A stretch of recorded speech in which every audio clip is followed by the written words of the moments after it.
is gonna be an awesome video. We're gonna be learning about leukotrienes and their effects on the body.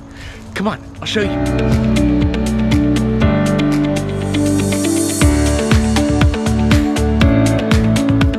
Hello and welcome back to White Line Medicine. I'm so glad you've joined me again here on our series that we're doing on allergic reactions and anaphylaxis. Today's gonna be a great one because we're learning about leukotrienes. If for some reason you missed them, now is a great time to go back and take a look at our other videos in the series. That way you're all caught up. All right, so let's get into this. First of all, what is a leukotriene? Well, simply put, it is a chemical mediator that is released from different types of leukocytes. Now, if you don't know, a leukocyte is basically an umbrella term for white blood cells. This covers things such as mast cells, basophils, eosinophils, neutrophils, etc. All of these release the leukotrienes.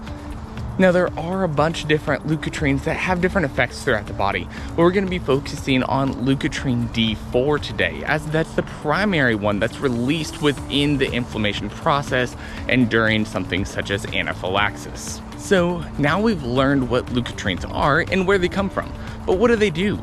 Well, Leukotriene D4 specifically only has one job actually, and that's to go to the lungs, cause very potent bronchoconstriction, bronchospasms, and increase the bronchial mucus production. As you might remember, this is the third chemical mediator that we've seen that interacts with the lungs in this way. Histamine and prostaglandin so far have both done the same thing.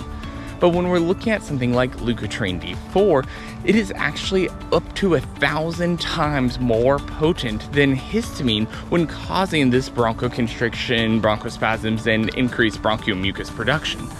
So it is very, very good at its job. And as you can imagine, this is making breathing much more difficult in a case such as anaphylaxis. Now, in addition to this, leukotrienes also do something else, and they're what's called a chemoattractant. That basically means that their job is to go around and help recruit other leukocytes, or remember that's white blood cells, and bring them into the inflammation process, furthering the amount of chemical mediators that are being released. Hopefully, as we keep diving into this further, it'll make more and more sense why somebody is having an allergic reaction or anaphylaxis. This is going to be very important when we get to the pharmacology side, as our treatments are actually targeted at all of these things we're learning about. So that's going to be it for this video, but thank you again for joining me here in this series. So don't forget to like and subscribe. We got more videos coming really soon. One more video on pathophysiology, and then we're going to dive into the pharmacology and treatments. Thanks again for joining and learning with me here today at White Line Medicine.